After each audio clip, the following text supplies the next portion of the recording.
else anyway. I hope nobody bother me. All right. Welcome, Atlanta Falcons Nation. Wake up, get up, rise up, show up. It is Saturday morning, and you know what that means. It is what we got here. We have Mr. Magnus. We got Miss Maggie T holding it down in the producer's role. We got the headhunter, Rich. We got the mad scientist, the great one, the historian, the HOFer, Mad Mike. And we have Twisted Torch holding it down. It's like, hey, guys, like, say what you got to say. How you doing, Maggie? What's going on, people? Everybody probably haven't seen me in a while. I was on Friday Night Madness last night. I'm back again. I'm actually putting the final touches to my Hawks video.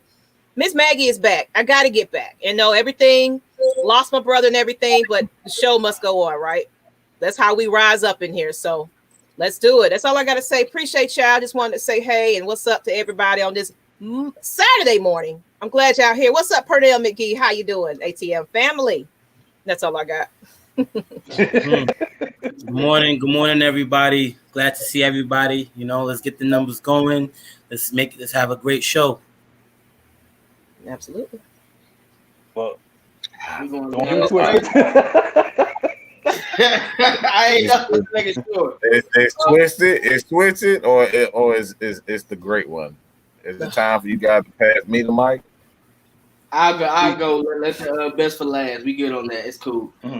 Twisted Torch, we here. AFN Monday show, or not Monday, morning show Saturday. Appreciate everybody tuning in. Make sure y'all subscribe and hit that like button, man. We appreciate y'all.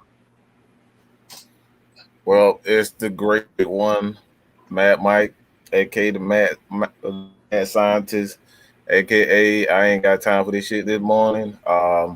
Hey man, you guys go ahead and hit that subscribe button at Atlanta Falcons Nation. I'm just in rebellion mode right now. I know Maggie absolutely hates when I don't have the camera on, but like I said, I'm in rebellion mode right now. So I don't know what we're gonna talk about, but I'll sit with you guys for a little bit. No, they got a good little list of things to talk about, so you might want to hang tight, mister. Yeah, I mean, okay. I just want to let people know. You told me what to do. See what I'm talking about? I told y'all think I'm in charge. This damn woman is freaking in charge. All she tell me what I'm doing. Get that right, everybody. Get that right. You gotta understand who run the world. God. But before we get into that, I want to let these people know as they start to file in this morning. You need to understand is that it's 11 o'clock. We're all tired. I mean, you're already seeing two people realize that we don't even know what day it is. Like some people think that it's Monday, some people think it's Sunday, but we in here, we're going to try to entertain you. We're going to give you a couple of subjects to talk about. I mean, Mad Mike is in the dark. He went 0 dark 30. He's in full rebellion mode, So what we about to do is we're going to get a couple of the comments here. I'm going to do a roll call real quick. So far, it's just like Pernell McGee. It's like at least 12 of y'all watching. So come on, put your questions out there. I want to feel the energy. Let's get it going today. So first subject, the Cris Collinsworth interview. I don't know if a lot of you guys seen it. I know we did because we do our due diligence. The Cris Collinsworth interview with Arthur Smith. I'm gonna say because I see you smiling. T. So you go ahead. You can start it off. Man, hey, I'm not even gonna lie to you, bro. I like Arthur Smith's swag and how he handles questions. You know what I mean? Like just sitting there watching it, I thought I might be bored, but now Arthur Smith keeps you intact, man. You know what I mean? Like based on the questions, he's not avoiding anything. Cris Collinsworth were able to ask him about the Titans, able to ask him about the Falcons, Matt Ryan, the situation with the drafting a QB or drafting Kyle Pitts. He made it seem like Kyle Pitts is the answer. So all the things that we thought about, he's already put in play. He already has it prepared for the offense and Kyle Pitts to succeed. So I'm gonna just stay right there. I'm gonna let y'all go into it for a little bit longer, but Arthur Smith is gonna be a GOAT, man. I see it coming. For the most part, this interview was very informative. Definitely watch the Cris Collinsworth interview with Arthur Smith, Falcons fans, if you haven't done so yet. One key element that I enjoyed from it, something small but can go a long way, is that how mature Kyle Pitts is, the emphasis on how they speak on that for his age. Coming with that is the IQ as well, coming from the pro style offense he was in with Coach Mullen that they ran in Florida. And it was just so much things from this interview. Arthur Smith was just stating how he would use the players to their best skill sets. And you've seen how Mullen used, he praised Mullen a lot on how he used Kyle Pitts. And I do expect to see certain things that's similar to what he did in college here in the NFL, like, you know, with certain one-on-one matchups and stuff like that. They're going to bring Kyle Pitts along the right way slowly. But, you know, if you think that Kyle Pitts is not going to make an immediate impact, you're bugging. You're bugging. And the offense is just going to be completely different. You know, that's another thing that Arthur Smith emphasized on compared to last year's offense in a more passing heavy type with former friend Dirk Cutter or whatever. He's gone. But now we know what we're gonna get, right? Arthur Smith is following up with his words and saying that we're gonna be a balanced offense. We're gonna be a balanced offense and, you know, run heavy, which is gonna create more opportunities in the play action game and everything else. So yeah. Okay. Well, I didn't catch it, so I definitely will rewatch it and then probably make a follow-up video after that. So I really relying on y'all to give the stats and the facts because I didn't catch it yet. But I know based on what Arthur Smith has been showing in these interviews, and it sounds like he kind of didn't hold back too much on this interview. So I'm excited to hear all he has to say. That's him. He compared to questions he would do from Atlanta Falcons media, he wasn't answering the same compared to, he was showing a different type of love and energy, you know, with Cris Collinsworth, you know, which was great, which was great. And he definitely uses his father as a role model, you know, to learn how to properly lead and management a team. You know, that's not easy to do, and that's a business background as well, and he got that experience, which is, we're going to see how it plays out. All right. So I guess it's going to go on to me. I guess I'll clean up. So this is what we're going to do. Yeah, I want to particularly take a moment and give a shout out to Arthur Smith. This for the fact of how he's conducting himself. And this is why, the reason why I'm saying this is because I want you guys to realize why Eric Bieniemy could not work here is because we already had a players coach. And I think that's the way Eric Bieniemy comes off. Like Dan Quinn was a players coach, and Eric Bieniemy is a players coach because he's from the Andy Reid tree. So the definition of insanity is doing the same thing over and over again and expecting a different response. Different response. See, the thing is like what Atlanta realizes that, and I think maybe, shout out to Mr. Blank, is that he realized that this team's success was based on a disciplinarian at head coach. You need to understand that it's like this team responds to when you have disciplinarian at head coach. We went to the Super Bowl under Dan Quinn. We caught lightning in a bottle, but we never could duplicate that type of success over time. And it seems like the ones that's able to duplicate success over time are ones that could be able to crack the whip or bench your ass if you ain't playing up to snuff. So that's okay. I like to say a shout out to Arthur Smith for doing that. Also, I would like to say is, does this man ever smile? I'm starting to think that Mad Mike is true. It's like every time, like they'll pop a joke with this guy. He's like, I grew up a little bit of money. Yeah, okay. Let me interrupt you there. I think we got half of what Arthur Smith is because of our Atlanta journalists. You know, they kind of ignored him, so we got that kind of whatever. I'm not going to answer it like this. I'm answering how I want to answer it. So I think he's just cutthroat. Get to the basics of the business. All this extra stuff, these rumors, all that mess. I don't care about all this. I care about what's on this field. And all that, your father led you here, all that. No, I took my own path. I'm doing this on my own. So I just like his mindset. It's just like, this is about me, not nobody else, and this team. No pillow talk, Maggie. Let's be real.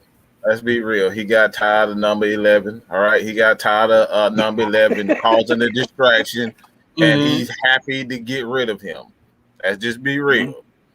Because he had no issues with, Matt Ryan. That talk for Matt Ryan has always been the case. So I don't think anybody who's been a football fan, whether you're a coach, player, or a fan, you know what I'm saying? Like, what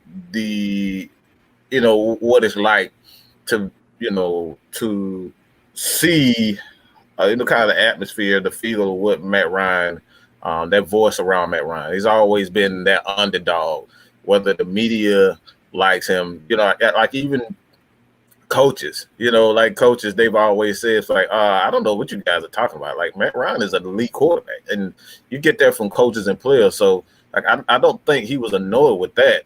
I think he was more so annoyed with guys like Julio Jones, just like, they kept asking the same question over and over again, like, when is he going to come to training camp? Is he going to come to training? Are you going to trade him? Like, look, I don't care about players who don't come up to training camp. So that's what I love most about him.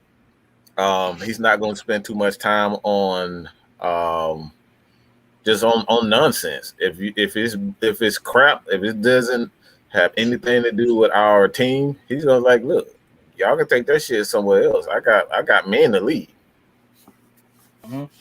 Hey, we gotta keep it real, bro. I ain't want to say this for a long time, but the reason Matt Ryan stays is because he doesn't trip about the outside critics. People have been talking about trading Matt Ryan and Julio Jones for almost 3 years now. Julio Jones let that bother him. At the end of the day, a front office has decisions to make, and he knows that. Matt Ryan didn't take it personal. That's why Matt Ryan's still here. Julio took it personal that his name was being thought out there. Let's just be honest. And Arthur Smith don't play that, man. He don't. It don't look like he got whooped a lot when he was growing up. Just be honest, man. When you get whoopings, man, you take things a little bit more serious than others. I'm just being honest. He's an offensive guard. What's our weakest position in offense? Guard. Okay then. Another reason why we got him there. What's our weakest position on defense? Go ahead and tell me. Where you want to start? I mean, it ain't the weakest. And there'll be about 30 minutes to find out what's wrong with this defense. Like pass rush, back end, issue. That's why they got DPs. Both signings of the coaches show where Arthur Blank and Terry are trying to go for the future with this team. He signed two coaches that can expand this team winning throughout the years, man. Right. That's key. To add on to that, I know we was talking about how serious Arthur Smith can be, but the only time I ever see Arthur Smith smirk or do a little smile, you just got to catch it. He did it a few times in the interview, but it's when he's talking about Kyle Pitts. When you see him talking about Kyle Pitts, he busts a little smirk, a little laugh, or a little giggle. You just got to catch it. And the reason why he shows that when he's talking about, he has an excitement when he talks about Kyle Pitts because he knows the way how he's going to use him. He knows how he's going to shock the NFL. He knows how he's going to create plays and create different formations to utilize his players to get them in open spots, to use them in their best way. Another thing that Arthur Smith mentioned was that obviously each year is a new team. It's a new team every year, and you can expect an immediate turnaround. Like I said this before one time, like one team from last year is not going to be the same team from next year, for the following year. And, he mentioned Andy Reid, what Andy Reid did with Kansas City and how similar to how they use Kyle Pitts. You know what I'm saying? So, I meant not Kyle Pitts, excuse me, Travis Kelce. Right, yeah. Exactly. Travis Kelce. So, that similarities might work out. I don't know if y'all saw this video. My bad, Mike. I said yeah. I'm gonna add to it. It will be short. You talking to me? You gonna what'd you say? Go ahead, bro. Go. Do your thing. My fault. Okay, I don't know if y'all saw this, but Grady Jarrett had an event about a couple weeks ago, and Kstlyz was hosting it along with an actual offensive lineman. And he saw Grady Jarrett and Kyle Pitts come to the show. And Grady Jarrett had explained in this situation, he was saying that it was time for a structure change as far as the coaching staff.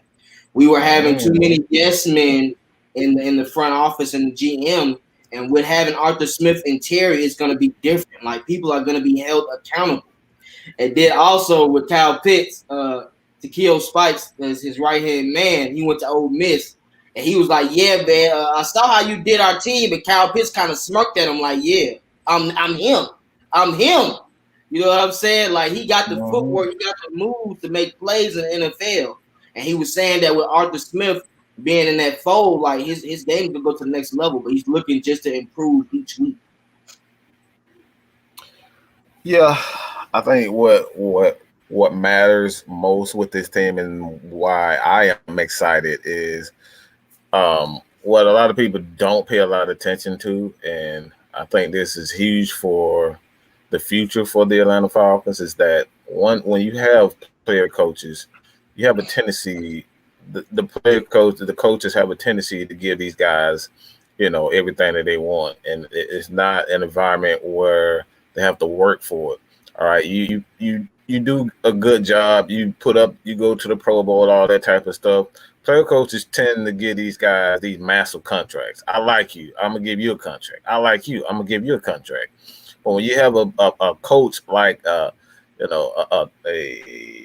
Bill Belichick, Mike Tomlin, and with Pittsburgh, like, these guys are not going to just hand out contracts. You're going to have to work your ass off to get these contracts. So I feel like this is going to be, getting a little bit of attitude. When you got that attitude, when you got players like, look, I don't give a damn about what you did last year. Your ass gonna work for this contract. We're not just gonna give out contracts because I like you. And I feel as though like that what really doomed the Atlanta Falcons, because everybody liked everybody. Nobody really had to work for their contract. We just, like, I love Julio Jones, but it's easy for Julio Jones to put up 1,300 yards. That's not anything new. I need Julio Jones to put up some touchdowns. I talked about this yesterday. That's easy for Julio. Julio's a monster. So even you have to challenge monsters to be better than what they are. I felt like they never challenged Julio to be better than we are, but they challenged Matt Ryan to be better than what he was. They don't want Matt Ryan to win a Super Bowl. They challenged Matt. And they never challenged Julio. It was like I said, they never challenged Julio. And guys like Grady Jarrett, what you just said, these guys, like, there was a structure issue. All right, there was a structure issue, and now you're seeing guys gonna have to work their ass off to get that extra bit of money. If you want that extra, $40 million in guarantee, well, you better get your ass and run some goddamn laps and practice or something, because you ain't getting this shit free here. That's why I feel like things are coming. I guess I'm going to have to acknowledge this has nothing to do with sports, but Swerving Mad with a $25 donation. Hashtag AMC to the moon. Apparently, he making money off the stock market, and he wants to spread some of that around. I appreciate that, Swerving Mad. I hear you. We appreciate that. Yeah, we really appreciate that. I'll add on to that, but let me do more of a roll call, because we got more people in. We at least at 32 right now. Floyd Donnelly, what's up, bro? Jew Talk Sports, yo, subscribe to this man's channel. Like, this dude is the truth, man. The beast among us. I see comment on Maggie T. Yeah, that's what happens when you wake up early in the morning. Your hair turns color. That right. Miss Maggie is here in the flesh, all natural today. We all natural. It's organic. There's no makeup or nothing like that. Hashtag ESPN. There's nothing here. There's no makeup artist or nothing. What you see is what you get. You wake up, wipe the dust out your eyes, and you come online. That's what we do. We don't care. It's Saturday morning, 11 o'clock. Wake up, show up, rise up, get up. Let's do this. Now, getting back to the show. Hey, let me backpedal. backpedal a little bit and go back to this Arthur Smith interview. I noticed you guys actually said something to the tune of this. I want to actually first comment again on how Arthur Smith goes about his business. Somebody in the comments that he gives off like a Bill Belichick type of vibe, and I'm okay with that too. You know, if we're talking about just outright seriousness and how he just gives the Atlanta media very little, that's perfectly fine. You know, what we have here is a guy that believes in team. And when he talks about, I guess, everybody outside of like Kyle Pitts, like if they say like, oh yeah, well, how do you think Calvin Ridley's going to do? How this person's going to do? He never really elevates a person above the team. It's like a collective effort and whatnot. And I think that's what he's trying to get to is like, you're not above the team. The structure here is team. Like we are one. If we're talking about like we are nation, and I think that they bring in that type of vibe and they bring that to what the Atlanta Falcons is going to be this year. You know, one heartbeat, one team. They're going to be a reflection of what the Atlanta Hawks are. You know, like the Atlanta Hawks play as one cohesive unit. And I think exactly that's what they're trying to do when you see all 53 guys that make the team get on that sideline. They get on, and they have 22 guys on the field. One heartbeat, one team, and we're going to get that one playoff spot that we need. We're going to make some noise this year. Book it. If y'all can come at me like around like, you know, like January, February of next year, if I'm wrong, please tell me that I'm wrong. But I'm putting it out there. I'm gonna be. We got somebody doing it in the comments. Look at this. Little baby. Hey, Kylie with her Falcon shirt. That's right. Falcon. Hey. Looking all red like her mammy. See that? One day we gonna get Miss Kstlyz on here, Mrs. Kstlyz on here. I like they told me hell to freeze over, but we're gonna try to get Miss Kstlyz. I'm gonna convince her that's my twin sister. In case anybody didn't know, no, me and Kevin ain't together. That's brother-in-law. Disclaimer, everybody, just letting y'all know. This is my niece. See what you know what you just did? See Maggie right now by saying that like they're not together now. All the DMs about to blow up now. Popping in the DM.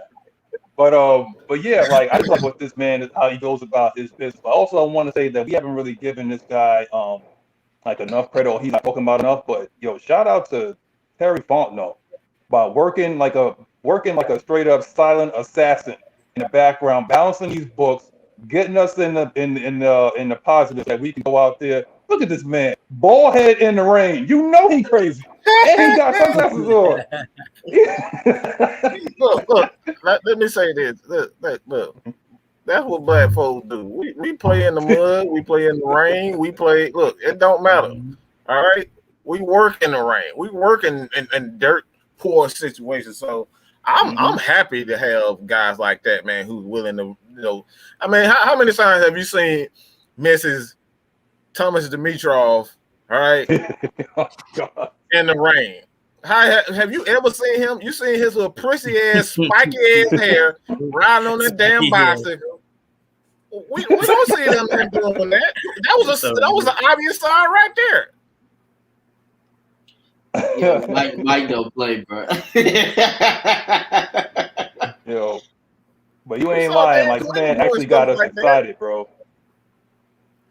Man, look, I love one thing I'm going to continuously put out there is people got to stop disrespecting. Boy, if you don't get your ass out of here, like it's a children takeover or something. What in the world is going on? It's 11 a.m. Eastern Standard Time for us, so you know these kids ready to play. Matt and his little one weren't around somewhere. Damn! I just totally forgot we was live. Oh, my bad. I'm up here cussing out kids. I'm totally bad. Oh my god. Hey, yeah, I just like. I honestly feel as though, you know,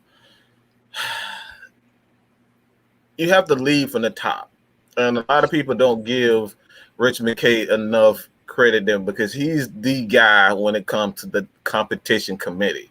He is the guy. There's been swirls around the league, talk around the league, that he is in line to be the new commissioner. And this is something that, you know, it's been for a while now. That's like he's very close with Roger Goodell, and the guy has years of experience. His father was in the game as a coach as well, so as a coach, but coach and general manager and all that. Like he did all of that. Like, so he has a tremendous amount of not only connections, but he knows the game. So you know, he knows exactly the type of athletes, you know, the coaches to bring in. He was instrumental in bringing in a guy like Tony Dungy and, you know, Lovie Smith and those guys. And now we're seeing, you know, the evolution of, you know, the next, you know, black general managers, head coaches and whatnot, you know, the young guns that's coming up. So, you know, Money Kiffin and those guys. So like he's brilliant at this, and I don't think he gets enough credit for what he's doing here. The guy is responsible for 2 Super Bowls. We did not win the Super Bowl, but he got us there, much like he helped get Tampa Bay to that spot. So we got to put some respect on that man's name. Mm-hmm. Yeah, you ain't lying. You ain't lying. I mean, we could talk about this, man. We could talk about this interview from head to toe, you know, back to front, you know, for like the next like 30 minutes. But for the sake of time constraints, we're gonna move on to the next. Thoughts on AJ Terrell? See, my man's already smiling right now. My man T's already smiling right now. Thoughts on AJ Terrell leading the young secondary? Now, before we even start, subscribe to Twisted Torch TV. He has a video out there blessing this man and the potential of our secondary. Look at this. Look at this kid here. I mean, this dude is ready. My bad. He locked in, man. He locked in. I mean, if you want to talk about last year, baptism by fire. My man was basically locked up on the cheetah, and he only had 2 flipping catches for the entire game. He almost ended the game on an interception. That's okay. His playmaking will improve, you know, with this with this new defense. I mean, the way we're going to come at from different angles and whatnot, I believe that our defense is basically going to learn how to trust their eyes and be instinctual instead of sitting there and just thinking. The best that you could do, all 3 of us, or at least all 4 of us, have played the game of football. And you realize that the second that you stop thinking and you trust what you see in front of you, that's when you start making plays.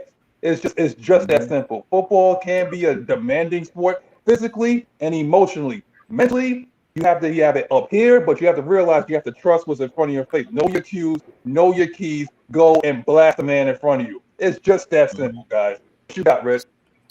It's crazy because, you know, I was going to jump right in there. To add on to Luda, I'm going to add on to what Luda said. Let me stop. Fast and Furious 9 in theaters right now. I got you. Hey, Rich, you gotta be stopped, man. I know, we telling each other. Nah, but Magnus though. But on a real serious note, to add on what you were saying, brother, you're saying some good points as far as being able to play fast and be instinctive without thinking. You know, you just want to react. I don't know if you guys remember when DP's interview, he emphasized that on the back end is going to be very simple, and then in the front side of the ball, front 7. D-line, linebackers is going to be more complicated. Where when it comes to creating stunts and blitzing and doing those angles, right? So on the coverage side, it's going to be simple where these guys can play fast, play the ball, and be in the right position. All right. So that's the main thing I just wanted to add on to that part of it. So we will see that. Hey, them exotic blitzes be different, bro. If you remember how the Ravens used to play and how the Titans played in those two years he was there, hey, they were blitzing kind of nasty. They had a lot of pressures being built up, and he made players get contracts. That shows me something. Everybody that Dean has coached, it hasn't been to where it's people not understanding the scheme. People are confused. It hasn't been that. It's been we're speed and we're reacting. I know what I just saw, and I'm going to that. And especially if you're going over, because I know most teams do where they do that first 15 plays, and when they're watching film, I know y'all remember that too. Well, they're going to probably run these top 10 plays. They're going to sprinkle them in here and there. So when you see that key, you already know what the play is. Mm-hmm. You see what I'm saying? So Dean is going to pay attention to detail when it comes to this defense. And I know Mike remember this from yesterday. He gonna make in-game adjustments. That was our voices issue last year. No in-game adjustments. Then ain't going for that. If you think you finna pass 20 times, okay, let's switch this up. You think you finna pass 10 straight? Run 10 straight times. Let's switch this up. That's what we need coming from a defensive coordinator. And you know the coach ain't finna play it. The head coach, he not finna just let motherfuckers pass the ball when they're supposed to run the ball. Hey, this coaching staff gonna be different, bro. I've never been excited like this since Mike Smith back then when we got him and Matt Ryan. I'm excited about this coaching staff and what this team can do built around this coaching staff. And I was about to go a different route until you said that last part, and I want to highlight that last part. One of the things that plagued Mike Smith and his tenure is the lack of he was a brilliant in-game adjustment coach. I don't think anyone can deny it, but one thing that he failed at, and he failed at miserably, is taking what everybody does well and then kind of employing that during the game, in game adjustments, putting guys in position where they can succeed. When you look at what Arthur Smith does, and what he's always done, like you go back and look at all 3 years, 2-3 years with Tennessee, like he always used guys at their strengths. Like, yes, Derrick Henry is a monster, but when you ask him to be a pass catcher, a pass blocker, he's not as good. You know what I'm saying? They never really put him in a position where he had to be a receiver. Every once in a while, he'll catch a pass. You know what I'm saying? Nobody's guarding him and things like that. But he never asks players to do things that they're not capable of. It's not their strength. So that's one aspect of the team that I'm most excited about, is that Dean Pease, he's going to figure out what you do best, and he's going to, he's going to do more, or give you responsibility to do exactly that. That's why you got guys like Copeland is. Copeland is a brilliant guy. He's an excellent blitzer. He gets after the quarterback. When it's time to get after the quarterback, Copeland is one of those guys who can get after the quarterback. Marquise Mingo, he's the same type of guy. He gets after the quarterback. So you don't want these guys doing things, having Vic Beasley being a full-time defensive end, and that's not his strength. That's something that plagued the Falcons for years. Like, you got Quadri Olison sitting on the bench, and you trying to figure out why the hell we can't convert a 3rd and 1. Like, motherfucker, your best 3rd and 1, the best 3rd and 1 man is on the damn inactive list, and you weren't. You really 230 easy, 230, 235. That's going to change. That's going to change this year, though. They're going to get their opportunity to work. They're going to get their opportunity to work, man. He might start. I'm sorry, it's too early for that. But like I said, those are the things that we're talking about. Like, you got guys who are great in the end zone. Hayden Hurst is a guy that was great in the end zone. You had a guy like Mohamed Sanu. They pretty much used Mohamed Sanu the proper way. But like, Calvin Ridley is another end zone guy. He's great at getting separation and small confined areas and whatnot. So he did a good job with those guys as far as like his guys. And that's something that last night, I know if you guys heard what Terrence Mathis said, he's like, you're going to put these guys in position where they can succeed. And you're not going to see players in positions where they're not going to be able to contribute to the team the best way that they can. So if you're hearing this from a guy like Terrence Mathis, man, like, that right there speaks volumes. Use the players to the best of their ability. That's it. Don't try to force a guy into your cover 3 bull crap. Use these guys to the best of their. If they are man corners, let them play man. If they zone corners, let them play zone. If they blitz, like, that's what it's all about. Like, using these guys to the best of their ability. Absolutely, Mike. I just want to just to point out that, like, regarding with Dean Pease give players freedom, right? Freedom to do what they want to do, and what they do best. And players, that's why most players, Deron Hardman said in his interview, one of the main reasons why he wants to come to Atlanta is to play with Dean Pease, because he has heard what Dean Pease has done with his players on far as doing different things with them and pretty much making it fun.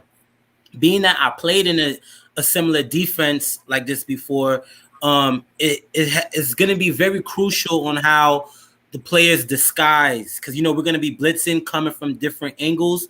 So the main key to executing those blitzes is disguising and pretty much acting and having fun with it. Pretty much that's what makes it fun as a defender.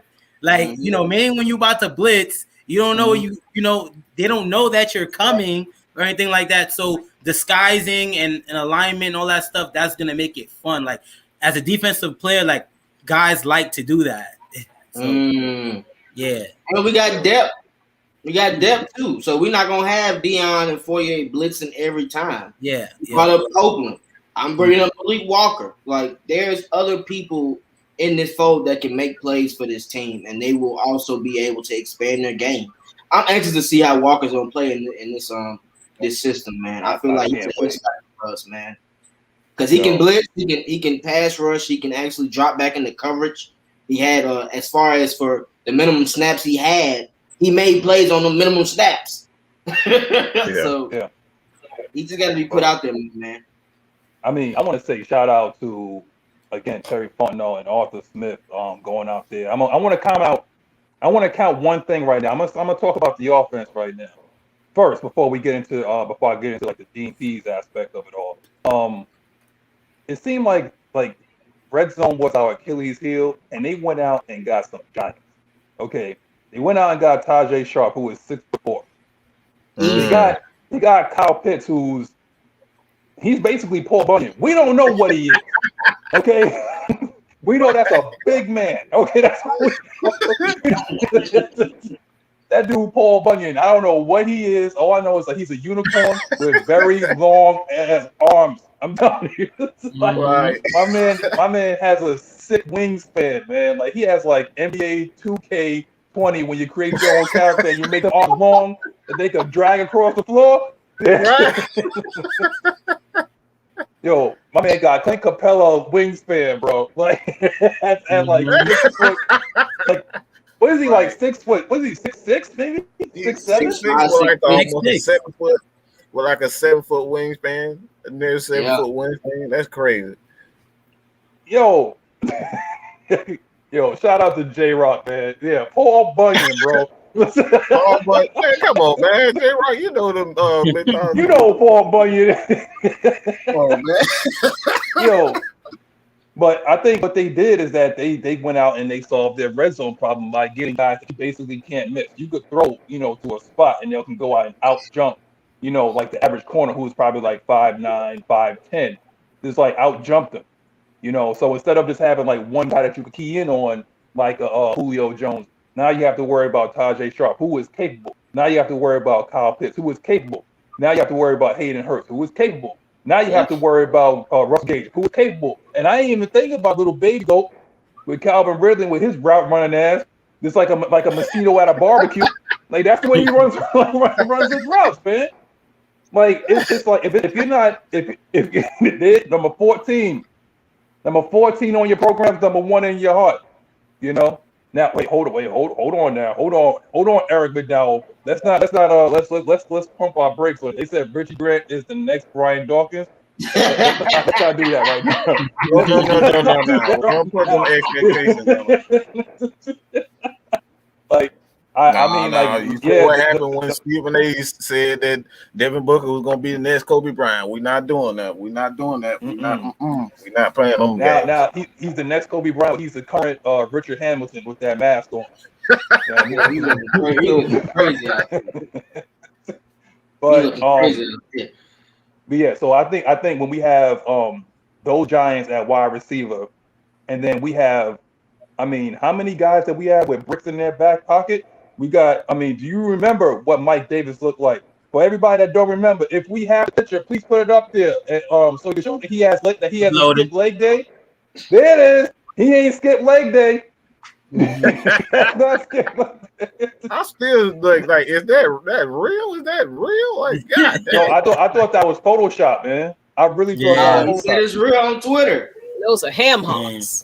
He said it's real. He said, guys, everybody, all running backs' legs are this big, guys. Relax. No, they not. No. That dude is Mark Henry.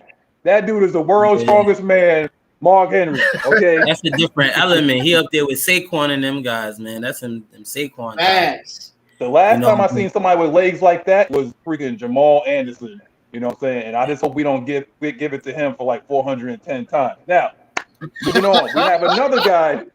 No, we can't. I'm still mad about that. 410 carries, but moving on from that, then in the red zone, if you get tired of dealing with all those giants, you start dealing with Captain Leg Day. We got Quad Squad that's behind him, and then you got tired of that. We got somebody that's like 220 pounds. Was it Cordarrelle Patterson? I didn't realize he was that big. I know I said this like a couple of shows before. Yeah. I didn't realize he was that big. Like, he was like 5'10", 220, so he's solid. You know, and then if you get tired with that, then we actually got a mosquito that you could deal with, Javian Hawkins.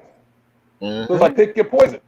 Now that I addressed the offense, now let me go to the defense. I believe that just like what I believe you said this T about Richie Grant being like a Swiss Army knife. So I think like the slot corner is probably just going to be just kind of like up for grabs. I think now it's like in the secondary, it's going to be almost like positionless, like the way the NBA is going. It just seems like everybody's basically going to have like multiple jobs. And you don't know who's going to come down. You don't know who's going to come up. I mean, Richie Grant is capable of working in space, and he's capable of blitzing, and he's capable of keying on a quarterback, and he's capable of stopping the run as well. So what Kyle Pitts is to the offense, I believe Richie Grant is going to be for our defense. You know, so that's why I was like, okay, let's be careful with the Brian Dawkins, because Brian Dawkins was pretty much good at pretty much like really one thing. He was an enforcer. This guy could be a Keanu Neal with a little bit of a Earl Thomas, with a little bit of an Ed Reed if he gets it in between his ears. You know, if he gets it and it starts to click, this guy could be anywhere. He could be like, let me not even say that. I think maybe even like a Rondé Barber. You know, where this guy is just like smart enough where you could just put him and place him anywhere, and that quarterback is going to be put in his pants, wondering like, "Where's 27? We got to count for 27. Where's 27?"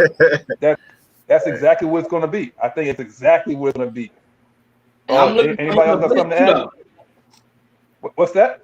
I'm looking for him to blitz as well, being as the sharp army knife. I think coming off that back end.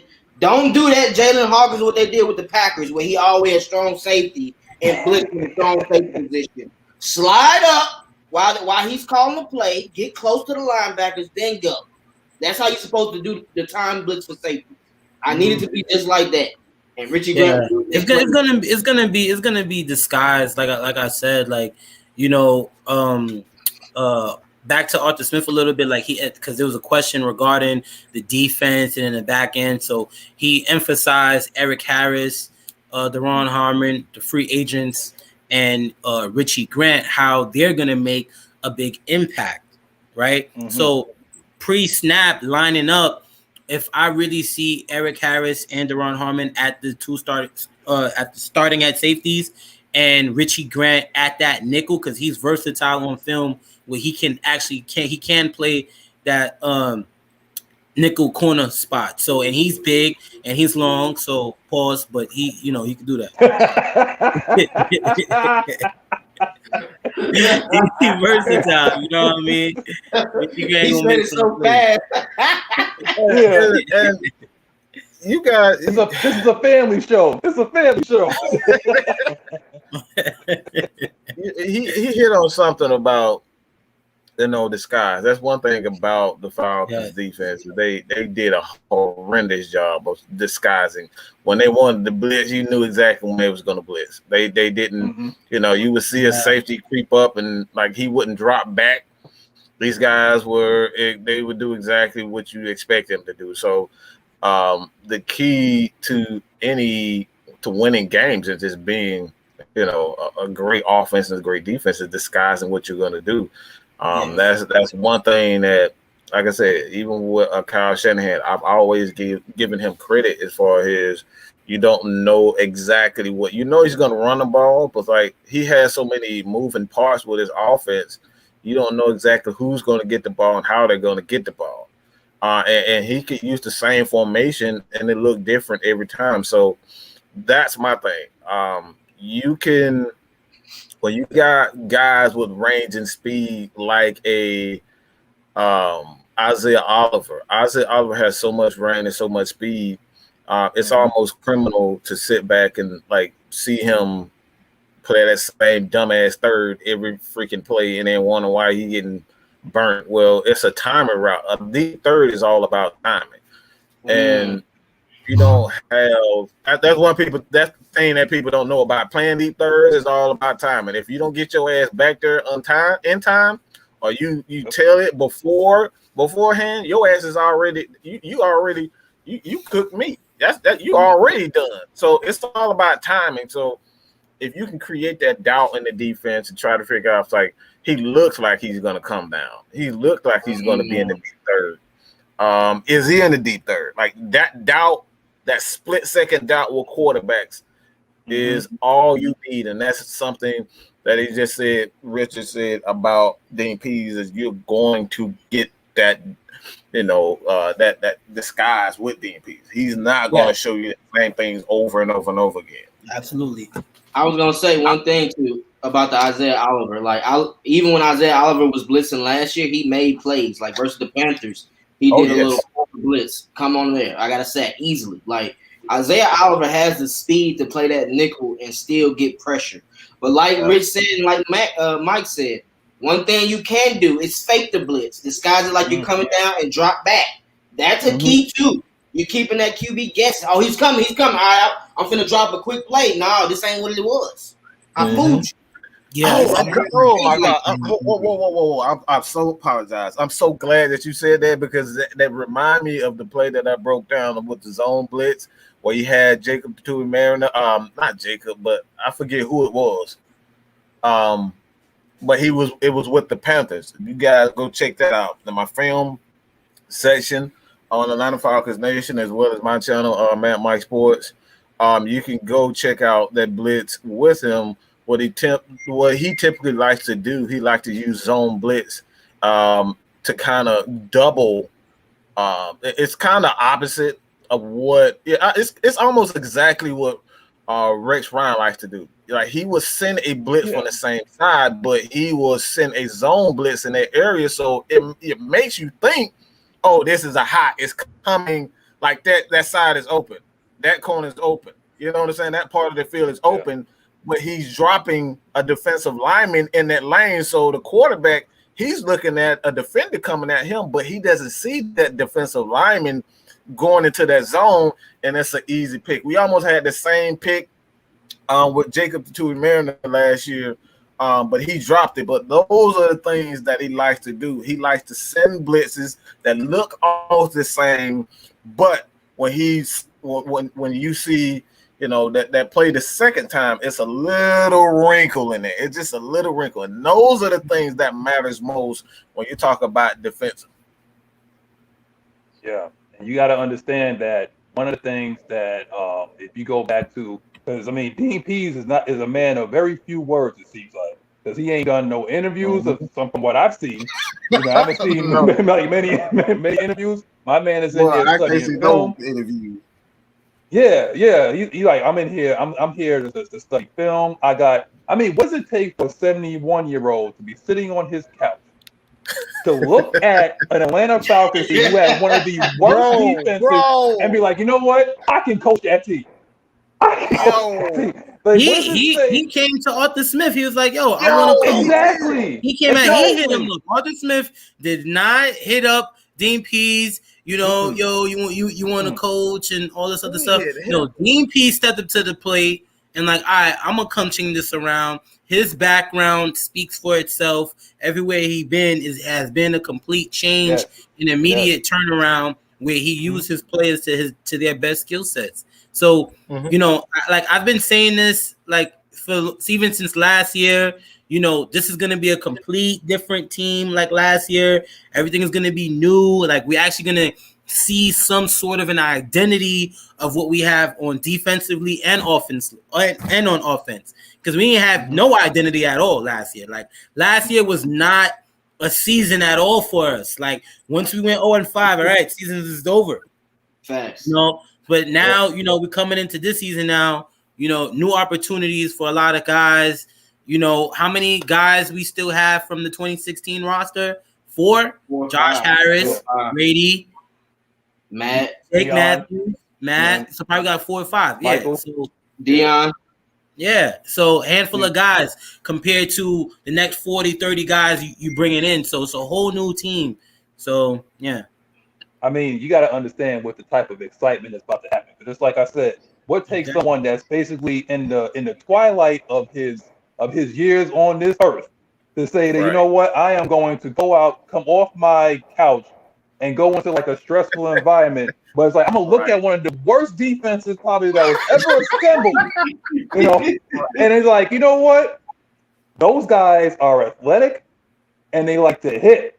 And if I can just get them to get it up in here, it's like, I know what I can do. I can get it to the level of Baltimore. I can get it to a level of the New England Patriots. All I gotta do is get Arthur. Yo, what's up? What's up, Art? Yo, give me some pieces.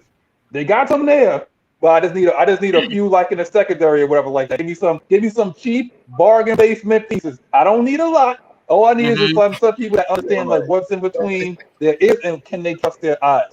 That's all. The ones that we got here. Yeah, go ahead, bro. My fault, Kev. But I don't want to lose my thought. But like, so like typically, you know, being that, you know, some guys that played, when you have an offensive coach and a defensive coach, when we practicing together, you know, you got to follow a script prior to practice before what plays you're going to do or what you want to see on what the offense need to work on and what the defense need to work on. And Arthur Smith emphasized that Dean Peter's is a great guy to work with because it's not back and forth or competing. Oh, I bust your ass in practice today. But, you know, just whatever that the case is, but he's going to give you the looks that you need. Like it's good communication on far on the coaching side of the ball. Is very important. Yeah. It's not seriously, that's how you get better. So then now it's not gonna be none of that. You know, it's gonna be they work together well, so the chemistry is there. So guys is gonna get better. If we're struggling in this particular formation, how these guys are playing this route, playing it wrong, or whatever it is for scout or whatever, give them this look. So it's gonna be good. It's gonna be good. Yo, I'm telling you, Rich, like, honestly, like, first of all, let me comment on one thing, because if you're talking about excitement of what is going to happen on the field, when they bring them red helmets out, because now the NFL has lifted that, you know, what they said that you could wear, like, the alternate helmets. So you got, like, red helmets with the black jersey. Let me tell you something, man. Look good, like, you play good. I mean, when you look good, you play good. You play good, you feel good. When you feel good, you make picks. When you make picks, you win. Put that on your shirt. I got that. I forgot what Prime Time used to say. It's mad long. He got like a long list of his flow. Yeah. This one let you guys know at 12 o'clock. You guys can go over to to our affiliates at Atlanta Sports United. You know, and give them a shout out. You know, I mean, we have Atlanta Falcons content. We have Atlanta content up and down the board. Like, share, and subscribe. Twisted Torch TV, Mad Mike Sports, Jude Talk Sports, J-Rock TV. All of us here is up early. We up often, and we're going to give you energy. We're going to give you great content. Now, back to the story we got going on here. Now, I would like to say this is you have to be totally excited, and I want to kind of like coincide this to the type of season that the Atlanta Hawks are having right now, and you can see, just like what Rich was saying, how one coach could actually turn around a culture, and he did it within mid-season. How all it takes is just, you know, just like a different way of saying things, a different way of looking at things. And to comment on what Rich was saying, I believe that for the past couple of years, there was no trust in that secondary. I don't think anybody pretty much trusted each other. I don't think people realized that people didn't realize that Rico could cover the deep third of the field like he used to. I don't think that people was looking at Keanu O'Neal, that, you know, like If he comes back, is he going to be like half the man that he used to? They didn't trust the pass rush. You know, like, will I have to cover my man for about 5 to 7 seconds or whatever like that? Like, I just think like chemistry-wise in the secondary, and that's why you seen us getting burnt so much. It's like I think guys like they really kind of got in their heads and they stopped trusting and they was like overthinking. And you seen like a whole bunch of blown plays up and down the field. I mean, how many times? I mean, I'm still hurt over that T.J. Hawkinson wide open touchdown against the Detroit Lions last year. Like that's just like unacceptable. Now, That's horrible. That was last year, but going to this year, when you talk about match defenses and whatnot, and why Dean Pease came here, because he realized that I can fake a blitz on one side and have one of these athletes cover in space. I ain't got to put one of these big behind defensive linemen in space where he looks like a deer in the headlights. No, I got guys that's like 220, 230 with speed that can cover a tight end, you know, on a drag route or wide receiver on a drag route just enough so that my safety can come down and cover him the rest of the way. It's a chemistry issue, and they're going to go over this whole trusting issue as we going through training camp. And training camp is coming real soon, guys. Hope you're getting excited about that. I ain't gonna lie. Since you brought up that game, to be honest, the game wasn't supposed to be close. The first series, AJ Terrell got a sack in the red zone. They were supposed to kick a field goal. They called a what was it? Targeting. Yes. Yes, man. The quarterback is out in the pocket. I don't want to hear that. He's a regular runner. That's supposed to be taking 3. They scored the next play. He hit him flush. He didn't lead with his crown, nothing like that. He hit him flush like he was supposed to do and play 60. And I think he also was leading. I think he was leading with his head too. Matt Stafford, the runner, the runner was Matt Stafford. He was. That's crazy. So, next topic. Like, should we pick up the bat phone? Should we pick up the bat phone and call Mr. Ingram, Melvin Ingram, or Justin Houston to come? I mean, first of all, like I said, again, shout out to Terry Fontenot for giving us like some cap space where we can actually have these conversations, or not, you know. But pass rush help on the way. Ingram, Houston, you guys have any thoughts? I'll say this. I think, you know, I like Ingram, but for me, I think he's just been sitting out too long for me. That bothers me to see him being sitting out so long and not being in football shape. Like, you're a football player, but as we see, you know, time and time again, it takes you time to kind of get into a groove. So that really bothers me that he hasn't had real physical contact in a couple of years or so. Like, because he up here, you know, worried about money. It's like, I don't give a damn about money and whatnot. Get your ass on the field. Like, no, you're not gonna make money sitting on the couch complaining about I want money. Get your ass on the field and make that money. All right.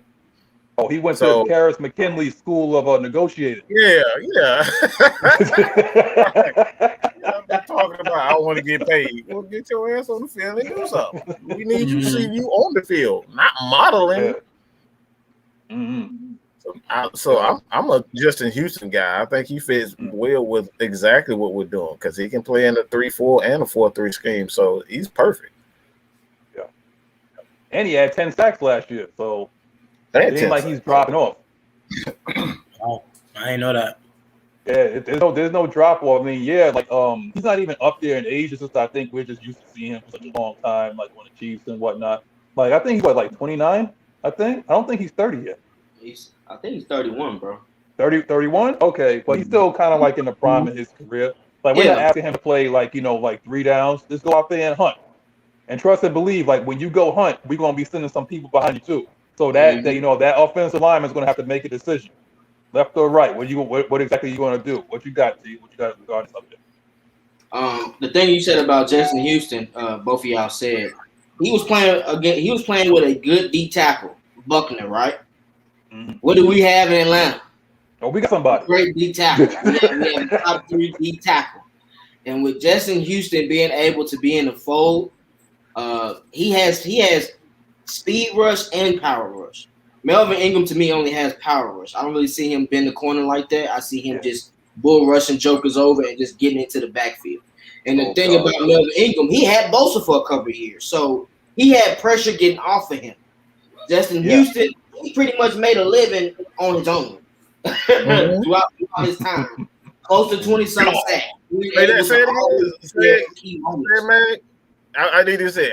I need you to say that. I need you to say dog for me one time. We need them what? We need those what? Dogs. We need them dogs. They got to be hungry to get after that QB. They got to be hungry. AWG, dog. Dog. Yeah. The way how I look at it, I don't know what the number the cap is going to be specifically after we sign Kyle Pitts with his contract, but I somewhat is on the borderline of I think what the guys that we have right now, they have an opportunity to step up to the plate because who knows what we can get out of this guys. Jacob Tutu-Mariner and Dante Fowler. This is big years for these guys. Wallace Smith said something regarding like he would want to wait to see how these guys look in training camp. Based off that, how these guys may look, we can see what other steps we may have to take. You know what I'm saying? What do we need or where we're lacking at? Because during the season, we know there might going to be some injuries. So we're going to need that money to potentially sign some guys or whatever. I don't know how much Houston or Ingram may be looking for, but I don't want to blow the bag on somebody and we got other guys too, The most I'm giving him is $2 to $3 million. I'm not going over $3 million for no. And I'll probably be Le'Veon Bell looking ass down. Yeah, so we want to win now. We want to win now. So it's like, sometimes signing these guys to 1 year can be beneficial to you, but they got to make that impact right away. Look, man, everybody right now is getting a 1 year deal. If you get signed post June, you're getting a 1 year deal. Ain't nobody signing no multi-year deal. But since you said that, we see Rich is our man right now. We psychedelically linked right here, And what he said is going into like our next subject. It's like, with Matt Gano's injury, who steps up, or should we look at David DeCastro, who just got released from the Pittsburgh Steelers All-Pro for a proven vet that can input right inside that left guard spot and solidify that left guard spot. And you can also sign him for a 1 year prove it deal, So what you guys thoughts on that? I think he's contemplating retirement though, because he had a foot injury. I think that's why they let him go. So he's contemplating retirement. I don't know if he's gonna come back out of retirement. If he does, that's great. But I don't know if he has too much left in the tank. I'm anxious to see how Mayfield looks at that left guard position. I'm anxious to see what they're going to do with Matt Hennessy, to see like if he's going to play center or guard, and Drew Dahlman. We have three people that can play left guard or center as far as that. So I want to see what this team does, just like we do on the defensive line. And we're going to see that in training camp, in all honesty. Yeah. Josh James. We got 97. They going, you're going to see who a man and who a boy. Man, let me tell you something, man. I'm so excited about Drew Dahlman. For some reason, like that dude has pedigree, and when you got pedigree, it's like you have like the inside scoop from birth, for how to play the position. Matt Hennessy, he needs to understand that yes, there's going to be competition all across the board, because right now the only solidified spot you want to say is maybe Jake Matthews, Chris Lindstrom.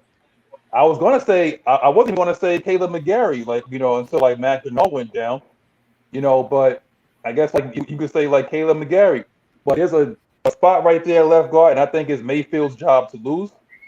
But I think it's totally open competition at center, because I don't think like I've been listening to Arthur Smith, and I'm not saying that he's not sold on Matt Hennessy, but he wants to see what both of these guys got, and the best guy is going to play center.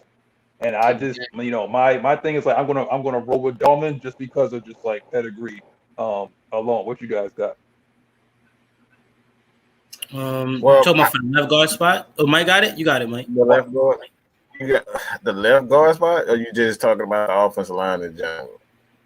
Well, the left guard spot I was saying is Mayfield's lose, but yeah, you could comment on the left guard spot, and I was saying the open competitions at center as well, because I think they're kind of like Center, similar. me personally, I don't think that experience would be an issue. The reason why I say that is because you have a GOAT at quarterback. You got to go to that quarterback. Like Matt Ryan is the greatest, if not one of the greatest quarterbacks in the history of the game, especially cerebral. His cerebral attack to defense, he knows what he sees. At this point, it's just more so getting the center, to see exactly what he's seeing, like the fundamentals and all that. That could be, learned throughout the season. I think Matt Hennessy did a great job of adjusting fairly quickly, playing against elite talent, like guys like Ndamukong Suh, those guys. That defensive line with the Saints. So I don't think it'd be an issue whether these guys have the talent, and you got a great play caller, and we know that running the ball, simplifies and it slows down the game for a lot of these offensive linemen, because you don't have to worry about going backwards. Like that's the thing with offensive linemen. They want to attack. So the more that they can attack, the better they'll be. And like I said, well, Matt Ryan is going to tell you what you need to be doing anyway. Like, not everybody going to be Alex Mack, but when you have a quarterback like Matt Ryan, he kind of sped up, because Alex Mack was not the same center. Look, if you guys go back and watch, he gave up a lot of pressures last year, and everybody said, "Oh, it's because of Caleb McGarry," but that's not what I saw. I saw a guy that Alex Mack. Alex Mack was not the same center. He gave up a lot of pressure. So, when you have a guy that Hennessy has that athleticism to be able to, to kind of, I want to say control, but he can hold his own against, those the bigger guys, the better guys in the NFC South. Like, I'm worried about the NFC South because I think we can win the NFC South and we can get to the playoffs. So, that's where I said. Like I said, a lot of people are down on Caleb McGarry, but I thought he did a great job. Like, we passing the ball 50 times a damn game. How many times you gonna expect him to hold his own against guys like Cam Jordan? Cam Jordan is a damn animal. Like, by himself, Mike. By himself, he's a damn animal. Like, he has no tight end help. He has no. We didn't have big. Outside of Gurley, we didn't have big running backs, and you got Brian Hill. Brian Hill ain't no damn, like, he's just primarily a runner. So, like, you leaving him one-on-one by himself with elite pass rushers. These guys are fast as hell. So, like I said, man, that's the whole different thing. Hey, I want to bring up this comment. He said that Justin been on his own, but you forgot about Hali. But Hali didn't play when he had close to 20 sacks in 2016. Hali, I think he stopped playing with the Chiefs in 2014. So Houston was still able to make a lot of plays on his own throughout that Chiefs organization. Like, he was holding it down for them for at least 3 or 4 years easily. Mm-hmm. He did learn a lot from Ali, though. I will say that he did learn a lot. If you don't get that old motherfucker, I don't want no more old motherfuckers on this team. Okay, fuck that shit. I apologize, but I don't need no more old motherfuckers. I'm tired of these old ass defensive linemen. I'm tired of these old ass I'm running back that we getting. We don't need no more old people. Okay, y'all always talk about damn rebuilding. Why the hell y'all want to keep bringing all these old ass players back? Who you talking about? Talking about Ali. I seen the comment and I talk about talking about Ali. I don't want that old mother. He crazy. He old, bro. He older than me. Nah, he was trying to critique me. He was saying that Justin I just don't talk about Ali. I'm shutting that down before he even gets started. People, we don't need no more old people. We got enough old people. Y'all talk about Matt Ryan old. We don't need no more old people. We got rid of Julio. We don't need to get no more old people. We need to get younger. All right, we need to get younger. That's what we need at this point. That's drafting. That's all we need. And even Justin Houston is pushing it for me because he's had his injury issues. So let's be real. Even Justin Houston is pushing it. That's why I said what I said, Mike.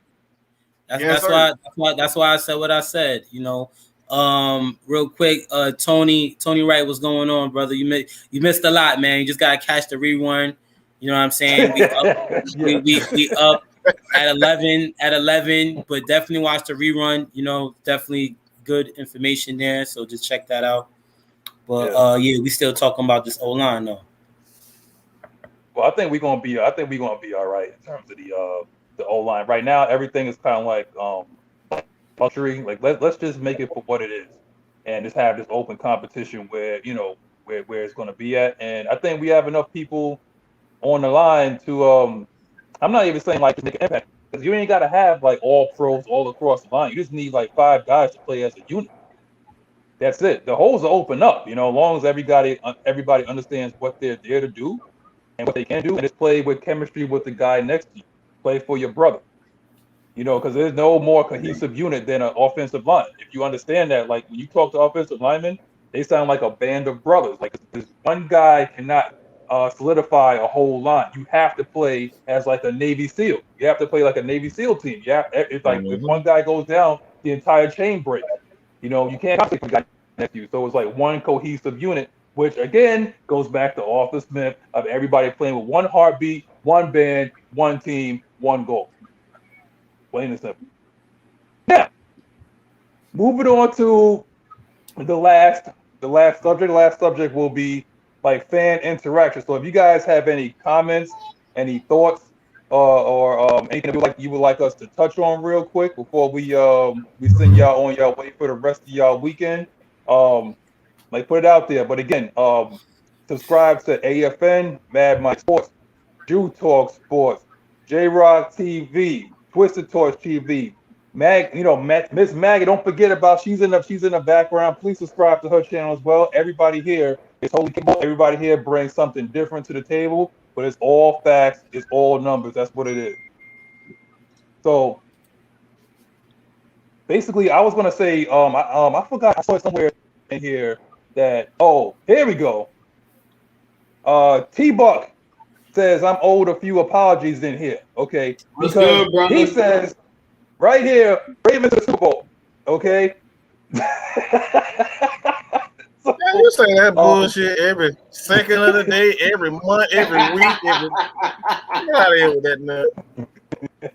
He really like that, bro. Every time I talk to him, that's what he say, bro. I don't know what's wrong with every year, he say that all the time. Ravens to the Super Bowl. They can't even get out and stick around. He say that. Yeah, he's like Ravens to the Super Bowl. All right, good luck with that, man. Hope you guys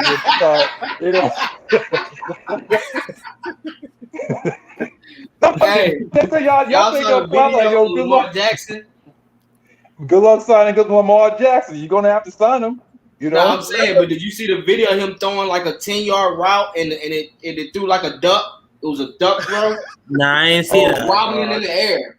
I'm gonna send on IG. I got you. Give me a quick second. I'm gonna send it to you. I got you. Just a second. I just want to see the Ravens throw a crossing route, because all I see is hook routes. It look like the Falcons offense. Hook routes and deep routes. That's all I see. And they got broken plays. Yeah. And broken plays. Yeah. Wait a minute. So he said that we don't have issues with our organization. So what was Earl Thomas? When he was playing for y'all, what was Earl Thomas when he was like your starter? Said issues with your organization. I mean, Ray Lewis shot up a bunch of people in Atlanta. I mean, like it's always been something going on with the Ravens, but y'all won despite that. That's all right. But I'm saying it's like T-Sizzle did leave, y'all. T-Sizzle did leave because y'all didn't give him what he wants. So when he was still they're just T-Sizzle. They lose defensive linemen every year. Mm-hmm. Upshaw left before. Like, what is Judon? I'm sure he's gonna leave eventually. Like, they lose people all the time. Yeah, Mosley. I was tight about that Mosley, man. And he didn't want to leave. He didn't want him to be gone either. That was Keep sad. it G. I ain't gonna lie. I sent y'all a video, by the way. Check that chat. What's the name? Mark Tyler Lee said that. What's the name? You guys going to Flowery Branch in July when they open training camp to the fans. I believe we have some, like, the Nation is down there. Those that's in Atlanta, they're going to be going to the to the training camp, and we'll be probably doing some shows from there live. And come on out. Show your love. Be seen, be heard. And don't forget the debate, because you got to bring that energy, that same energy with these keyboard warriors. You got to bring the energy when we in person too.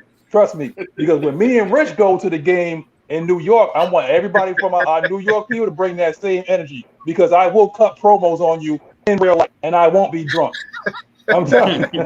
Listen, what you see is what you get, bro. That's what I'm saying, And that's what they be trying. They be trying to wait till people get intoxicated, bro. Because every time I go to the game, and when we played the Saints a couple years ago, I went there. So he was like, "Yeah, you drinking beer?" I'm like, "No, I'm good. I'm watching the game." He was like, "Oh, I thought we was going, politic during the game." I said, "Nah, bro, I'm good. You wait for me to get drunk. Talk now." That's what they do. What are any of your thoughts on the Falcons picking up another running back after after week 3 of preseason? Yeah, I don't think that's gonna happen. After preseason, because we're already locked in with a lot of guys in that room. It will be running back by committee, so those guys gonna have their opportunity. So Mike Davis and Cordell Patterson is like the main emphasis right now, with that duo running back as well as Quadre. So we'll see how that works out after the preseason. So the best will play and the best will make the roster. So we'll have the best each week on Sunday. We will have the best guys out there. So, if somebody gets hurt now, it's a different story. If we get injuries like what happened with the Bears in that running back room, now expect possibly to see a signing of some sort. But right now, that's not the case, bro. But Rick, that's three big ass dudes, man. Those are 3 big ass dudes in that running back room. There ain't no more space for anybody else. Javian Hawkins is basically basically hiding up in the corner anywhere, because everybody in there at least like 230, 225, 230, 235. Huntley. There's not enough room in that. Huntley is still a part of that running back core. Yeah. So it's like any one of those guys go down, Huntley is still a big dude himself. So Falcons is good, man. And Arthur Smith is already creating plays for those 3 backs in the room, bro. Like, he's already designing up plays for them throughout game situations. He's gonna put each person in his position to make plays through this system. So that's what I like about them 3. I mean 4. We got 4. Keep it G. We got 4. T. This your man right here. T-Buck is your man. Yeah, that's my brother, bro. That's your boy. Oh, okay. Yeah. Real question though. Since Julio gone, y'all still lying like Calvin ain't a number 1. Who said that? Did we say that? Nah, he in the beginning, before Julio was gonna be traded, we kept saying like Julio's the number 1. And so we were saying, based on him not being able to take contact, we don't trust him as a number 1 just yet. Well, he's still number 1. He's a number 1 right now by default. You still gotta prove that he ain't made a Pro Bowl yet. Yeah, you ain't a number 1 till you make a Pro Bowl, multiple Pro Bowls. Like, yes, he has the talent. He putting up 1,300, but we've seen receivers put up 1,300 and then they disappear. Like Odell Beckham. Odell Beckham ain't been nothing. He had 13, but yeah, like we've seen that before. I'm talking about consistency. You're not a number 1 if you're inconsistent. You're a very talented wide receiver, which Calvin really is, but GOATs and great players, they are consistent with their numbers. So that's what we're talking about. You got to make a Pro Bowl first, dog, before you start talking about number 1. He got cheated last year, Mike. You're supposed to make it last year now. They cheated us last year. They put Jefferson in there, and he had better stats than Jefferson. We got to call a spade now. There's a big one here by Wallace, though, with Tajay Sharp. What do y'all think about Tajay Sharp? Because I think people are sleeping on him because he played under Arthur Smith with the Titans. Yes, absolutely. He definitely did do that. But I also want to ask y'all to add it on to this comment. Like, how do you think the offense will look like if Calvin Ridley was supposed to sit out? Like, what are the next guys in line to step up? Tajay Sharp, Russell Gage. You know, how do we look? We talked about this last night. Oh yeah, I did. I think honestly, I think that with our tight ends are basically big wide receivers. Meg, I already know. Honestly, I think we're paying too much attention to the wide receivers and not enough attention to these tight ends, because Hayden Hurst runs like a wide receiver, and Kevin Jordan said it too. This guy Darby, he's my dark horse, man. I like this kid. I like the energy that he brings. I like the excitement that he brings. He's not just happy to be there. Like, the kid is out there working. So for people like I said, Christian Blake and what's his name, Alameda Zacchaeus, I mean, you gotta be put on notice. I think this kid is coming for a roster spot. He does not want to be sitting on the sideline with a white tee and a chain. Just happy to be on a practice squad. Yeah, we'll see how Darby competes during training camp with Alameda and some of those other guys at that inside receiver position. I'm telling you, Rich, I'm telling you, and Mike, with the way this guy runs like levels offense, with those two tight ends that we got, between Hayden Hurst and Kyle Pitts, oh my God! Like, you have to understand, it's like I said, we've been paying too much attention to the wide receivers, and yes, I mean, granted, I think that's why we haven't really talked about Calvin really as a number one, because in this type of offense, you don't have to have a number one. It's like anybody could beat you any day of the week. That's why guys like Jonnu Smith got his money. That's why you see guys like I mean, say what you want about AJ Brown. It's like, yeah, he's good and whatnot, but apparently they went out and got Julio Jones for a reason. So they must not think that you're a true number one if you went out and got a number one. Right. Like, I don't care what any of these guys say, like on TV or whatever like that, like, oh, AJ Brown is this or whatever like that. If you truly was, they would not have to go out there and trade for another number one. And he was looking for him. Huh? What number one do that? Right. Come on, just because you wear number 11 don't mean that you're number one.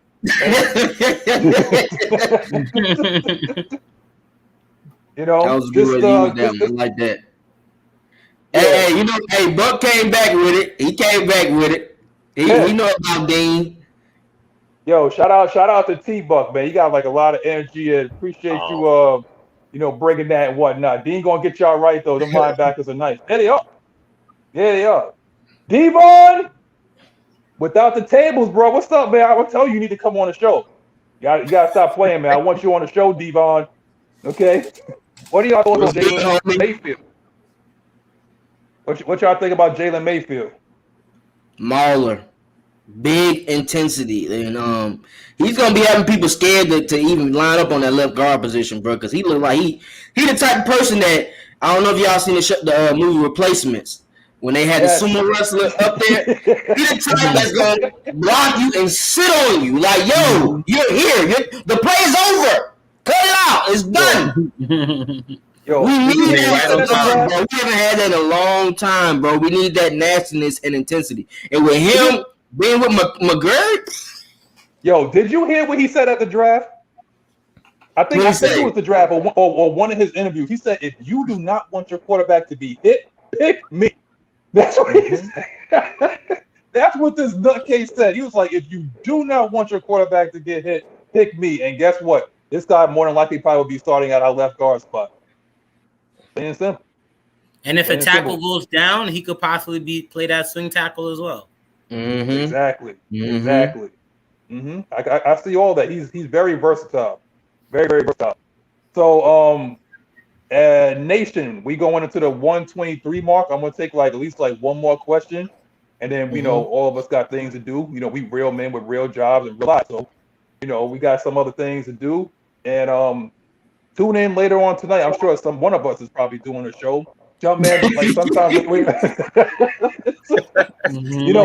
something going on. You might get a video or something. We're gonna get. That's what I'm saying. That's why you gotta subscribe. That's why you gotta like, share, subscribe, so that you don't miss anything. Because a lot of the people that's coming in now is like, oh man, I missed the show or whatever. Well, just watch it back. Just watch it back. But yeah, we coming in at 11 for the time being. But give us at least one question, and We're going to, do our thank yous. We're going to say the benediction, and we're going to be up out of here, man. But I guess for now, it's like I'm gonna say this though. While we try to get this last question, I want to say that I appreciate everybody here, the team, because I actually said this to Mike the other day, and Atlanta Falcons Nation is growing, and there's some things on the horizon that will surprise a lot of y'all, and and I'm happy. Honestly, I was just a guy one day that was on YouTube to sat there and go on to this show called Atlanta Falcons Nation. I was late, like I put my kid to bed and I was laying in the dark and I just happened to be watching this show and it was like, hey, anybody want to come on the show? And something in the back of my head was like, yo, go do it to see what's going to happen. I was nervous as hell. Honestly, we couldn't I had tell. a whole bunch of paperwork. That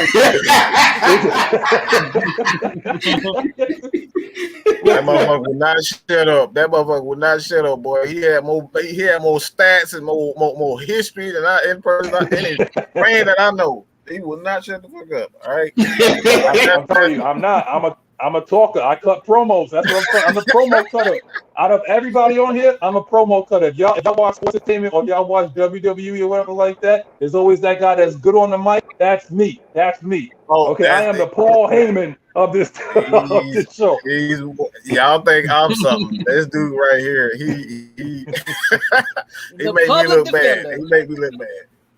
The public defender, or now everybody's talking about look like Luda, so I might have to go to Luda looking like something like that. Yeah. Once again, don't get paid. Fast and Furious 9. Fast and Furious 9 in theaters right now. Go see that.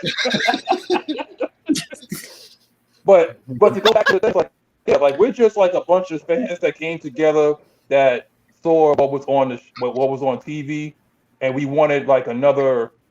It had to be better, and we decided to make the media better what it is, because the media and everything like that, they have too many constraints and everything like that. They have to tie to. They have the higher ups that we have nobody. We're not tied to anybody. We're just guys out. We're just guys and gals out here that's just coming together to make a show, and we appreciate every last one of you guys that takes time out of your busy day, whether you're driving, whether you're at work or whatever like that, and you're laughing, you're joking with us, you talking smack. We appreciate every last one of you guys. From Sunday to Saturday, every week, 365, 28, 25/8. I don't even say 24/7, 25/8, because we always work. Anybody else want to add something to that, or did I drop the mic on it? You dropped the mic. See, that's what I'm talking about. Oh, we got a super chat. Talk to us, Dan. Dan the man, we taking the whole ship this year. Going to shock the world. Hey, absolutely. We're going to shock the world, bro. Same thing, Arthur Smith, the Falcons. We're going to shock the whole league. Please, guys, be happy in a generational talent that what we have in Kyle Pitts. Don't underestimate what you see with your eyes. That kid is very special, and that what he's going to bring to this team is going to be an immediate impact. So don't get discouraged. Anybody might say, oh, yeah, he didn't play football yet, or he didn't play the snap yet. Man, bro, this dude was just at tight end university working with Travis Kelce, Greg Olsen, and George Kittle. Took a picture with all of them, past, present, and future. He is the future within the tight end position, and he wants to be the best to do it. And we'll see how that works out, living up to that. Exactly, man. So I'm excited. Look at them hands, man. Look at those hands, and look how small that football is. Look how small that football is. You catching it with a hand already, bro. Come on, y'all. Wait, hold on. The first lady got something. You got something to add, Maggie? What I read was Hayden Hurst and Kyle Pitts is like they gelling. They got some type of chemistry going on right now. They bouncing off of each other. So I feel like that's gonna be that combo. You know, we're excited to see. Of course, everybody else gonna have, because we got about 50 million tight ends, but I think those two might have something going right there. Hold on, guys. We got to bring that up. We got to discuss that now. Dean Pease is Tom Brady's kryptonite. We got to discuss that. Hot take. Why did he go to Atlanta? Who do we play 2 times a year? Jesus Christ, man. Terry, I was happy. I'm happy. I was happy he came to the NFC. That's why I was happy Tom Brady came to the NFC South. You know what I'm saying? Oh my God. We're gonna see week 2. We're gonna see week 2, man. We got unfinished business with TB12. We got forget, and we don't, and nobody ever lets us forget. All I want somebody to hit that man in the kneecap with a sledgehammer or something, because I'm tired of seeing his ass in the middle of the field. Nobody touched him. Like this, if y'all gonna call something, just go ahead and hurt him. I'm sick of Tom Brady. Okay, just go ahead and hurt him. Period. Point blank. I'm tired of seeing him. Yeah, Mike. Stop! Don't try to act like I'm the only one. Y'all sick of him. Tell us how you really feel, Mike. Yo, Twister, you don't think Dean Pease know what Tom Brady weaknesses are? He does. That's one. And he picked Atlanta for a reason, bro. I keep thinking about that, but that comment really put me into a fold, man. Like Tom Brady, we play him 2 times a year. We might have to play him in the playoffs based on having extra seed be put in the playoffs. Like you just don't know. And with this Dean coming in the fold, Tom Brady gonna be nervous out there, bro. He gonna need a nickname. We're gonna come up with a nickname for Dean. Dean Pease. Aim for the knee. That's all I got. He's the Dean. For the knee. He's the Dean. That's it. You know. I forgot, guys. I forgot. Somebody in the comments last week, they was like, "We want to call Kyle Pitts Optimus Prime." I told him I had to discuss it with my other analysts before we get into that. So how do y'all think about that name for Kyle Pitts? Didn't we already have an Optimus Prime? You did. We already had one. I don't think we should redeem him that. Optimus. So Hayden Hurst is Thor. Yeah. So Hayden Hurst is Thor, right? Facts. Right? Yeah. And this unicorn was compared to Megatron, right? Mm-hmm. So I don't know if we could call him. Can we legitimately call him Optimus Prime? Let this dude. Has he been working out? Yo, my man was on some P90X. That man. I can't wait to see him score. I can't wait to see him score on that leak out play that they always run with the delayed. Act like he blocking for 1,000, 2,000, then release down the hash, wide open down the numbers. You know, every team. Do me a favor. Do me a favor. That's the last thing I'm gonna say. Do me a favor, T. Put that picture of Kyle Pitts catching that football up there one more time. You know I got you. I want to comment on this picture. This man is looking up. He has no visor on with his hat backwards. He's looking up into the sun with glasses on, with regular glasses on, just to make it difficult. He wants to make it difficult to get. First off, his eyes is not even looking at the football. He's still showing off. He's looking at. He letting his hands. Off. Nah, that's trusting his hands. My man is looking directly into the sun, and like I'm gonna wear glasses so it can reflect off of my glasses and still. Hey, he was the only one looking like that too, if I'm not mistaken, bro. So yeah, he was. He's gonna be the truth for us, man. One thing about Thor, we gotta bring this up. If Thor shows out, he might get a contract from us. I think he is. Because I mean, we're not in cap hell anymore, and the cap is gonna be going up. So it's not like we cannot afford him. He's not one of the top tight ends in the league, so he's gonna be under an affordable contract. So why the hell not, right? And that's gonna be ill for the future. During the time with the Kyle Pitts hype, and people started to realize his talents, and us considering taking him along that. During that time, I was talking about how Gronkowski and back then with Hernandez, how they was using that offense, that tight end, those two duos was very powerful in that offense.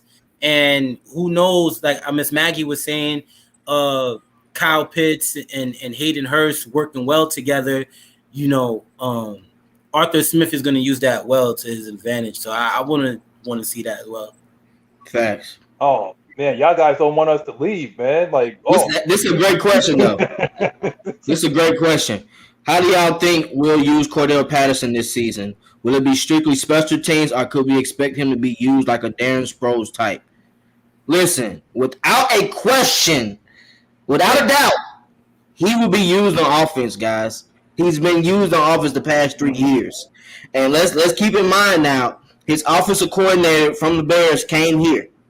So he already got some sprinkle plays to put in for Cordell Patterson that he made good on last year. I'm just anxious to see that wheel route. That's what I want. That's all I care to see is that wheel route from Cordell Patterson. Oh my God! Listen, honestly, we already signed at least we got Avery Williamson that could be on special teams, and we didn't get satisfied with that. It's like, okay, well, we ain't got enough speed on special teams, so we went and got what's the dude's name that was from, I think he was from Washington, the guy that runs like a 4.27, whatever name is. Cadet. Oh my God! Listen. Atlanta Falcons Nation, people that's watching, all the 62 eyes that's on this channel, guaranteed you will not have to go to the bathroom when the team is on the field. Because I know I was when Eric was back there. You know he was guaranteed for like 20 yards and maybe a knee. Now you're gonna have to actually watch what's gonna happen. I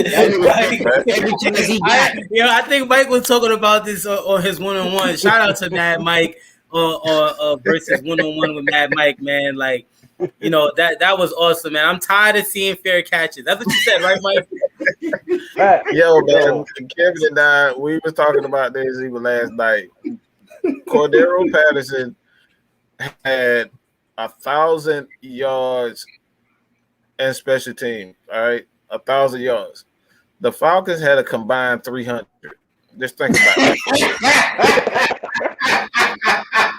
And I'm gonna just drop the mic right there. I'm just dropping the mic right there. Hey, we done, bro. Come on, man. Chances, Mike. No chances. They take absolutely no chances. None whatsoever. That's embarrassing. Yo, Cordell Patterson don't care though. That guy got all he see is green light in front of him. It don't matter who's in front of him. He just see green. I told you Hester Jr. I told that man is Devin Hester Jr. That man is like he runs exactly. He don't make no. He see hole, he goes to the hole. That's it. Yeah, y'all getting into, so y'all getting so Cordell Patterson gonna get a kick return touchdown. Oh hell yeah! Yeah. I'm not even questioning that. I think more so on punt. I think he'll probably get a punt return touchdown first before a kick return, just on like this level of difficulty and whatnot. I can actually see him like scoring, but either way, the man's going to score. That's what you got. People fear him. People fear him, so they're going to make mistakes. When you fear people, you're going to make a mistake. They fear that he's going to make a play, so he's going to get either a kick or a punt return. Because again, you got these rookies that's playing on special teams, and that's like, okay, this is the great Cordell Patterson, and he can take it to the house any moment, and then they overcompensate and try to get too antsy trying to make a big hit on him. He's going to make a miss in open field, Yeah. Hold on. I'm sorry, guys. Y'all brought this up. What's Devin Hester? What quarterback helped Devin Hester become a receiver? We're gone if I'm not. Hold up. No. I mean, to where he was making plays, though. At receiver. Matt Ryan, 2014. He had over 500 yards, 2014. Yeah, he did. Good God. Hey, Patterson, you came to the right man. I can tell you that now. He gonna get you right. Everybody talking about how Matt Ryan don't got no sling on his arm. He don't have to. It's called precision. That's what it's called. It's called precision. And when you see Cordell Patterson doing that angle route and you have to guess where he going inside or outside, good Lord. Good luck with that. Those option routes, good luck with that, man. Good luck with that. But I mean, we could go for like another like hour and a half like doing this, man. Listen, I want to thank all y'all for sticking with us. It started off, with a little bit, but like we got 62 eyes on this. Training camp is fast approaching. AFN will be in the house, at training camp, reporting and doing shows and talking smack. And so come on out, support these guys. Actually, you can meet them in person and see what they like. I know everybody want to meet Mad Mike. Maggie got a huge fan base. KSTYLZ, I need security. Juke Topher.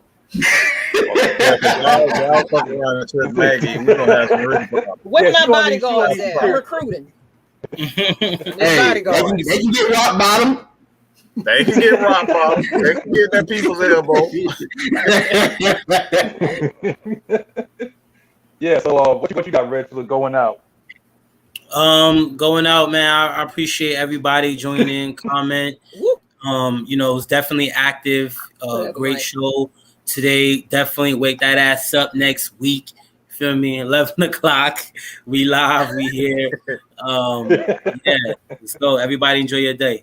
Love. Shouts out to the fans one more time, man. Appreciate y'all joining us on a Saturday morning. Let us know in the chat if y'all really want us to stay at 11 a.m. when the season starts. Do y'all want us to do a Sunday show or Saturday show?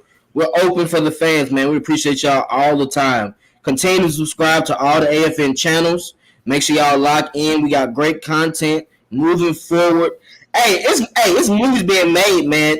Miss Maggie and Mag got some stuff on the way that y'all might not even believe. So let's wait on that. Appreciate y'all, man. Maggie? Well, I ain't gonna tell y'all what it is yet, but yeah, me and Mike got some things cooking up.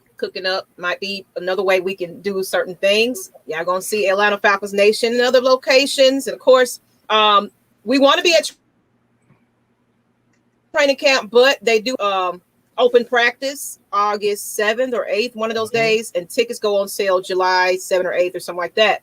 We try to be in the building. So like I told everybody last night, do not buy all the tickets up for your mom and them, because they at $5.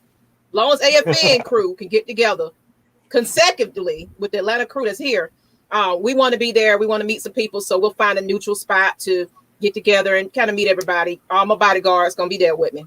But other than that, actually, I just got finishing. Yeah, and I just got finished with my Atlanta Hawks video. I am back in full effect, so y'all gonna get a lot of news from me. I'm in a better mood now, so thank you for your prayers. I did some shout outs on this video for the fans that spoke out to me, that it meant something to me. So please check it out. You might get a little shout out in my video. I'm about to upload it now, but appreciate y'all. Miss Maggie T, subscribe to me. That's it. Let's get it. Last but not least, Mike. Well, we're going to continue to bring on guys like Terrence Mathis and whatnot, because I'm sure y'all tired of me bragging. I'm always right. That's why it's one-on-one with the great one, one-on-one with Mad Mike, because I'm always right. So when y'all start realizing that I am always right, you guys can have a spot on Atlanta Falcons Nation. So, yeah, if you want to be right, if you want to be smart, you want to be intelligent, you want to get some of this mama's cooking, you want to get some of this bread, you can come on and have a spot on Atlanta Falcons Nation. We don't discriminate. Come on. If you feel like you smarter than me, bring it. All right. And we like diversity too. Bring diversity too. Don't be afraid, people. We need everybody, all walks of life, to join and come on Atlanta Falcons Nation. Fridays is your best day to get your voice heard. So please, we need a lot more diversity, because Atlanta Falcons Nation is the family. It's all of y'all. So everybody, bring it. White people don't be scared. That's what she just said. That's pretty much what she said. White folks don't be scared. Bring your behinds on. We ain't nobody. Lord, Mike. We all said love. Diversity. It's all love, sir. Exactly. And lastly, shout out to Dan the Man for the $5. He just paid our admission to get into training camp. Right. That's my ticket. Thank you. My ticket. Yeah, your ticket is paid for. Thanks, man. Dan, we got you. I promise you. White chocolate. Hey, man, that's what I'm talking about. That's exactly what I'm talking about. We'll definitely get you on the show. I promise you that. Yeah. I thought he was and saying he Devon got fired Choate, to continue the definitely Devon. show. I thought you were saying I got Well, fired to maybe he's talking continue about the for the show. show. I don't You know. just got an email, right? They just got to send the email. So I think they got We're gonna hook it up with another time though, because I know y'all been another going. time.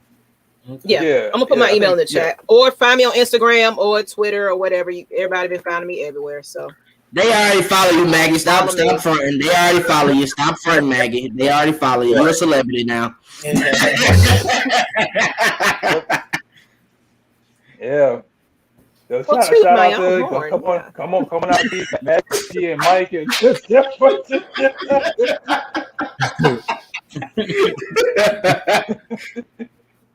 yeah. So all right, guys. So this is AFN, Maggie, Mike, Jumpman, Rich, and you got me, Free Safety, the Rover. We signing out. See y'all next weekend, 11 o'clock. Great Sports Show. I love all y'all. Appreciate y'all. Later. Peace.